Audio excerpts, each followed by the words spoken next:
Hello friends, स्वागत है आप सभी का सुबोध जी एस एकेडमी के यूट्यूब चैनल पे। साथियों, आज हम लोग बिहार स्पेशल में चंपारण सत्याग्रह को पढ़ेंगे। और यह जो है बिहार के जितने भी एग्ज़ाम होता है, चाहे बिहार पुलिस, बिहार दरोगा, बीपीएससी टीचर या प्रशासनिक सेवा, बिहार सिजिल या कोई भी एग्ज़ाम का अगर आप तैयारी कर रहे हैं तो यहाँ से एक नेक्स्ट सवाल आपको देखने के लिए मिलेगा। तो आइए हम लोग बिना देर किए हुए सारे क्वेश्चन को अच्छे से पढ़ें, पूरा पीडीएफ को हम लोग अच्छे से पढ़ें। देखिए, हेडिंग डाला हुआ है चंपारण सत्याग्रह 1917 पूर्ण व्याख्या, और हम लोग प्रस्तावना से स्टार्ट करेंगे। कैसे, प्रस्तावना में क्या दिया हुआ है, कैसे चंपारण सत्याग्रह थी, इसके बारे में लोग पढ़ेंगे। तो चंपारण सत्याग्रह भारतीय स्वतंत्रता आंदोलन के इतिहास की एक महत्वपूर्ण घटना थी। यह 1917 में बिहार के चंपारण जिले में महात्मा गांधी के नेतृत्व में चलाया गया किसान आंदोलन था। इसे भारत में गांधी जी का पहला सफल सत्याग्रह माना जाता है। तो अगर आपसे क्वेश्चन पूछे कि गांधी जी का भारत में पहला सफल सत्याग्रह कौन माना जाता है, तो याद रखिएगा चंपारण सत्याग्रह। चंपारण के किसानों को अंग्रेज नील्हे बगान मालिकों द्वारा जबरन नील की खेती करने के लिए मजबूर किया जाता था। किसानों का आर्थिक और सामाजिक रूप से शोषण किया जाता था। इसी शोषण के विरुद्ध गांधी जी ने सत्य और अहिंसा के आधार पर आंदोलन चलाया। चंपारण में नील की खेती क्यों कराई जाती थी, अब आइए इसके बारे में हम लोग पढ़ें। अंग्रेज के समय यूरोप में नील की बहुत मांग थी। नील से कपड़ों को नीला रंग दिया जाता था। इसलिए अंग्रेज बगान मालिक बिहार के चंपारण क्षेत्र में किसानों से बड़े पैमाने पर नील की खेती करवाते थे। यानी जो है, अगर आपसे सवाल पूछे कि क्यों नील की खेती कराते थे, तो याद रखिएगा यूरोप में जो है नील की बहुत मांग थी और नील से ही कपड़े को कलर किया जाता था। चंपारण की ज़मीन काफ़ी उपजाऊ थी और किसान उस पर खाद्यान्न की खेती करना चाहते थे, लेकिन अंग्रेज नील्हे किसानों को नील उगाने के लिए मजबूर करते थे। अब लोग पढ़ेंगे तिनकठिया प्रथा क्या थी। तो चंपारण सत्याग्रह का सबसे महत्वपूर्ण कारण तिनकठिया प्रथा था। तो ये भी आपसे सवाल पूछ सकता है कि गांधी जी जो हैं चंपारण सत्याग्रह किए थे, इसके महत्वपूर्ण कारण क्या था, तो याद रखेंगे तिनकठिया प्रथा। अब तिनकठिया प्रथा थी क्या, इसके बारे में हम लोग पढ़ें। तो इस प्रथा के अनुसार किसान को अपनी ज़मीन के 20 कट्ठे में 3 कट्ठे पर नील की खेती करनी पड़ती थी। अर्थात किसान लगभग 15% भूमि पर नील की खेती करना अनिवार्य था। नील की खेती किसानों के लिए लाभकारी नहीं थी। इससे किसान अपनी पसंद की फसल नहीं उगा पाते थे और उन्हें आर्थिक नुकसान उठाना पड़ता था। अब हम लोग पढ़ेंगे यहाँ से किसानों का शोषण। नील्हे बगान मालिक किसानों का अनेक प्रकार से शोषण करते थे। अब कैसे शोषण करते थे, इसका हम यहाँ पे कुछ पॉइंट दिए हुए हैं। जैसे पहला पॉइंट है कि किसानों को जबरन नील की खेती कराई जाती थी। दूसरा पॉइंट नील की उचित कीमत किसानों को नहीं मिलती थी। तीसरा पॉइंट है कि किसानों पर विभिन्न प्रकार के अवैध कर लगाए जाते थे। चौथा पॉइंट है किसानों को डराया धमकाया जाता था। किसानों की ज़मीन और सफल बगान पर किसानों की ज़मीन और फसल बगान मालिकों को दबाव रहता था। इस कारण चंपारण के किसानों की आर्थिक स्थिति लगातार खराब होती जा रही थी। कृत्रिम नील का प्रभाव। बाद में जर्मनी में कृत्रिम नील का निर्माण होने लगा। क्षमा कीजिएगा। इससे प्राकृतिक नील की मांग कम होने लगी। अंग्रेज बगान मालिक अब किसानों से नील की खेती का समझौता समाप्त करने के बदले भी पैसे वसूलने लगे। किसानों पर यह आर्थिक बोझ बढ़ गया। देखिए, ये सब जो है मेंस का पॉइंट है, आप लिख सकते हैं यहाँ से। इससे किसानों में अंग्रेज बगान मालिकों के खिलाफ असंतोष बढ़ गया। अब हम लोग यहाँ से देखेंगे राजकुमार शुक्ल की भूमिका। यानी राजकुमार शुक्ल जो है, राजकुमार शुक्ल के कहने पर जो गांधी जी आते हैं, कैसे आते हैं, इनके बारे में लोग पढ़ें। तो चंपारण के किसान राजकुमार शुक्ल किसानों की समस्याओं को लेकर बहुत चिंतित थे। अब पहले हम लोग जान ले राजकुमार शुक्ल थे कौन। तो याद रखिएगा, राजकुमार शुक्ल जो है मुरली भराहवा के रहने वाले थे। इनका गांव का नाम था मुरली भराहवा, ठीक है। और ये जो हैं एक क्या बोलते हैं, किसान नेता थे और अकेले ये जो हैं कई वर्षों तक संघर्ष करते रहे। इनके मृत्यु के बाद एक अंग्रेज अधिकारी था यमन, उन्होंने चंपारण का मर्द कहकर राजकुमार शुक्ल को पुकारा था। और अगर आपसे सवाल पूछे कि राजकुमार शुक्ल को किसने कहा था कि आप जो है महात्मा गांधी से मिले, तो याद रखिएगा उनका नाम था गणेश शंकर विद्यार्थी। गणेश शंकर विद्यार्थी प्रताप पत्रिका के संपादक थे और उनसे ही राजकुमार शुक्ल मिलते हैं और गणेश शंकर विद्यार्थी ही गांधी जी के बारे में राजकुमार शुक्ल को बताते हैं। तो आइए हम लोग पढ़ें। चंपारण के किसान राजकुमार शुक्ल किसानों की समस्या को लेकर बहुत चिंतित थे। उन्होंने महात्मा गांधी से संपर्क किया और गांधी जी को चंपारण आने के लिए आग्रह किया। अब आपसे सवाल पूछेगा कि राजकुमार शुक्ल गांधी जी से कहाँ पर मिले, तो याद रखिएगा 1916 ईस्वी के लखनऊ अधिवेशन में राजकुमार शुक्ल जो हैं गांधी जी से मिलते हैं। राजकुमार शुक्ल ने गांधी जी से चंपारण आने का लगातार अनुरोध किया। अंततः गांधी जी चंपारण की स्थिति देखने के लिए वहां जाने के लिए तैयार हुए। गांधी जी का चंपारण आगमन। महात्मा गांधी 1917 में चंपारण पहुंचे। गांधी जी ने वहां किसानों की समस्याओं को स्वयं समझने का निर्णय लिया। उन्होंने किसानों से उनकी शिकायतें सुनी और उनके बयान दर्ज किए। गांधी जी के चंपारण पहुंचने से किसानों में आशा और आत्मविश्वास पैदा हुआ। गांधी जी जब वहां पहुंचते हैं तो किसानों का बयान दर्ज करवाते हैं और इस बयान दर्ज कराने का जो ये चल रहा था, मतलब गांव-गांव गांधी जी जाते थे और किसानों का बयान लेते थे। उसी में कुछ जो है अंग्रेज अपने लोगों को भी भेज देते थे और बयान दर्ज करवाते थे कि यहाँ जो है सब कुछ ठीक चल रहा है। आगे हम लोग पढ़ें। अंग्रेज सरकार का विरोध। गांधी जी जब चंपारण में किसानों की समस्याओं की जांच कर रहे थे, तब अंग्रेज अधिकारियों ने उन्हें चंपारण छोड़ने का आदेश दिया। गांधी जी ने इस आदेश को मानने से इनकार कर दिया। उन्होंने स्पष्ट किया कि वे किसानों की स्थिति की जांच किए बिना चंपारण से नहीं जाएंगे। इसके बाद गांधी जी पर मुकदमा भी चलाया गया।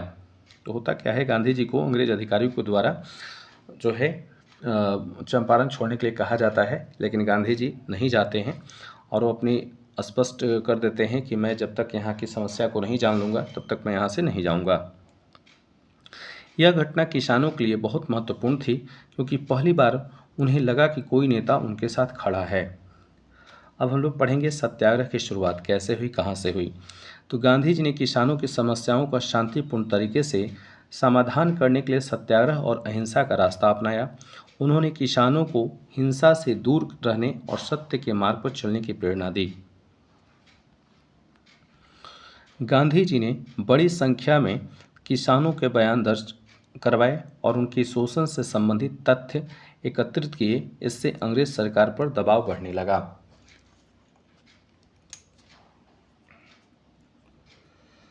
आइए आगे हम लोग देखें।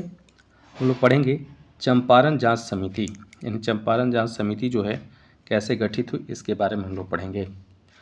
किसानों की समस्याओं और गांधी जी के आंदोलन के दबाव को देखते हुए सरकार ने चंपारण जांच समिति का गठन किया। महात्मा गांधी को भी इस समिति का सदस्य बना। तो सवाल आपसे पूछेगा कि चंपारण की जांच के लिए कौन सी कमेटी बनाई गई थी, तो याद रखेंगे चंपारण एग्रोगेरियन कमेटी, और इस कमेटी का जो है सदस्य गांधी जी को भी बनाया गया था। समिति ने किसानों की समस्याएं और नील की खेती से संबंधित व्यवस्था की जांच की। जांच के बाद किसानों के पक्ष में कई महत्वपूर्ण निर्णय लिए गए। अब क्या क्या निर्णय लिया गया इसके बारे में हम लोग देखेंगे। तो तिनकठिया प्रथा का अंत। अब तिनकठिया प्रथा का अंत कैसे हुआ इसके बारे में हम लोग पढ़ेंगे। तो चंपारण सत्याग्रह की सबसे बड़ी उपलब्धियों में से एक तिनकठिया प्रथा का अंत था।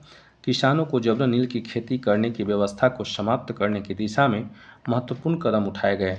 इससे किसानों को अपनी जमीन पर अपनी इच्छा के अनुसार खेती करने की अधिक स्वतंत्रता मिली।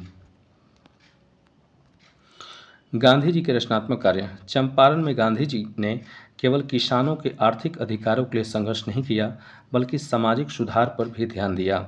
उन्होंने शिक्षा, स्वच्छता और सामाजिक जागरूकता को बढ़ावा देने के प्रयास किए। साथियों, अगर आप लोग बिहार स्पेशल का बुक पढ़ना चाहते हैं तो आप लोग मुझे कमेंट करके बताइएगा, और इसी तरीके से मैं आपके लिए एक बिहार स्पेशल का बुक तैयार कर रहा हूं जो हर एक टॉपिक से रिलेटेड है, और आपको मैं वीडियो बना करके वीडियो के माध्यम से सारा करवा दूंगा। तो आप लोग कमेंट करके बताइएगा कि मेरा प्रयास आप लोगों को कैसा लग रहा है। आइए आगे हम लोग देखें। उन्होंने शिक्षा यानी कि गांधी जी ने शिक्षा, स्वच्छता और सामाजिक जागरूकता को बढ़ावा देने का प्रयास किया। चंपारण में कई स्थानों पर विद्यालय और स्वच्छता संबंधी कार्य शुरू किए गए। गांधी जी का उद्देश्य था कि किसान केवल आर्थिक शोषण से मुक्त न हो, बल्कि सामाजिक रूप से भी जागरूक और आत्मनिर्भर बने। चंपारण सत्याग्रह का महत्व। चंपारण सत्याग्रह भारतीय राष्ट्रीय आंदोलन के लिए बहुत महत्वपूर्ण था। इसमें हम कुछ पॉइंट भी डाल दिए हैं क्यों महत्वपूर्ण था। आइए सारे को देखते हैं। भारत में गांधी जी का पहला प्रमुख सत्याग्रह चंपारण सत्याग्रह भारत में गांधी जी के नेतृत्व में चलाया गया पहला प्रमुख सत्याग्रह था। किसानों में जागरूकता, दूसरा पॉइंट है किसानों में जागरूकता। अब क्या है, तो इस आंदोलन से किसानों में अपने अधिकारों के प्रति जागरूकता पैदा हुई। अंग्रेजों के खिलाफ निडरता, किसानों के अंदर अंग्रेज अधिकारियों और बागान मालिकों के प्रति भय कम हुआ। सत्य और अहिंसा की शक्ति, चंपारण आंदोलन ने दिखाया कि बिना हिंसा के भी अन्याय के खिलाफ संघर्ष किया जा सकता है। गांधी जी का राष्ट्रीय नेता के रूप में उभरना, और इसी चंपारण सत्याग्रह से जो है गांधी जी राष्ट्रीय नेता के रूप में उभरते हैं। इसके बाद अब आइए हम लोग आगे पढ़ते हैं। नेक्स्ट पॉइंट, चंपारण सत्याग्रह के प्रमुख कारण। तो चंपारण सत्याग्रह के प्रमुख कारण निम्नलिखित थे। क्या क्या थे आइए देखते हैं। तो पहला जो पॉइंट है तिनकठिया प्रथा, यानी किसानों को अपनी ज़मीन के एक हिस्से में जबरन नील उगाना पड़ता था। दूसरा जो पॉइंट है आर्थिक शोषण, यानी किसानों से कम कीमत पर नील खरीदा जाता था और विभिन्न प्रकार के कर वसूले जाते थे। जबरन खेती, यानी किसान अपनी इच्छा के अनुसार फसल नहीं उगा पाते थे। बागान मालिकों का अत्याचार, अंग्रेज नील्हे किसानों पर दबाव डालते थे। कृत्रिम नील का प्रभाव, यानी कि प्राकृतिक नील की मांग घटने के बाद भी किसानों से समझौता समाप्त करने के नाम पर धन वसूला गया। यानी बाजार में जब कृत्रिम नील की डिमांड घटी उसके बाद भी किसानों से समझौता के नाम पे धन की उगाही की गई। किसानों का खराब आर्थिक स्थिति, लगातार शोषण के कारण किसानों की स्थिति दयनीय हो गई थी। अब हम लोग पढ़ेंगे चंपारण सत्याग्रह का परिणाम, इसके क्या परिणाम निकले। तो चंपारण सत्याग्रह के बाद किसानों की समस्याओं पर सरकार को ध्यान देना पड़ा। नील की जबरन खेती की व्यवस्था को जो है कमज़ोर किया गया और तिनकठिया प्रथा समाप्त करने की दिशा में महत्वपूर्ण सुधार हुए। किसानों में आत्मविश्वास और राजनीतिक जागरूकता बढ़ी। इस आंदोलन ने यह साबित कर दिया कि संगठित किसान सत्य और अहिंसा के माध्यम से अपने अधिकारों के लिए संघर्ष करते हैं। अब हम लोग यहाँ से देखें, कुछ परीक्षा के लिए महत्वपूर्ण तथ्य डाल दिए हैं जो आपको एग्जाम में डायरेक्ट पूछा जाता है। तो आंदोलन से यानी चंपारण सत्याग्रह कब हुआ, तो वर्ष 1917 में। स्थान कौन सा था, तो चंपारण बिहार। मुख्य समस्या क्या थी, तो नील की जबरन खेती। ठीक है, इसके बाद जो है मुख्य प्रथा जो याद रखिएगा, तो मुख्य प्रथा क्या था, तिनकठिया प्रथा। प्रमुख नेता कौन थे, महात्मा गांधी। गांधी जी को चंपारण बुलाने वाले प्रमुख व्यक्ति कौन थे, तो याद रखिएगा राजकुमार शुक्ल। आंदोलन का आधार सत्य और अहिंसा था। ये भी सवाल आपसे पूछ सकता है कि चंपारण सत्याग्रह जो हुआ इसका मुख्य आधार क्या था, तो सत्य और अहिंसा। मुख्य लाभ तो याद रखेंगे किसानों को नील की जबरन खेती से राहत। महत्व क्या था, तो भारत में गांधी जी का पहला प्रमुख सत्याग्रह। अब आइए निष्कर्ष जो लिखे हैं इसके बारे में आप लोग को थोड़ा सा बता दें। देखिए, अगर आप लोग को मेरा प्रयास अच्छा लगे तो आप लोग वीडियो को लाइक कीजिएगा, ज़्यादा से ज़्यादा शेयर कीजिएगा। चंपारण सत्याग्रह केवल नील की खेती के विरोध का आंदोलन नहीं था, बल्कि यह किसानों के आधार, सम्मान और स्वतंत्रता की लड़ाई थी। 1917 का यह आंदोलन भारतीय स्वतंत्रता संग्राम में एक महत्वपूर्ण मोड़ साबित हुआ। गांधी जी ने सत्य और अहिंसा के माध्यम से अंग्रेजी शासन की अन्यायपूर्ण व्यवस्था को चुनौती दी।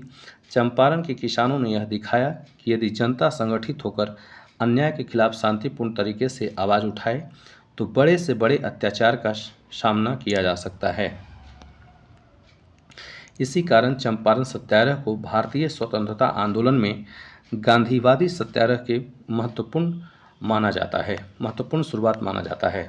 तो साथियों, चंपारण सत्याग्रह जो है ये पूरा आपका समाप्त हो गया, और इससे जितना भी इम्पॉर्टेंट क्वेश्चन है आपके एग्ज़ाम में जो आता है यहाँ से आपका एक प्रश्न भी नहीं छूटेगा।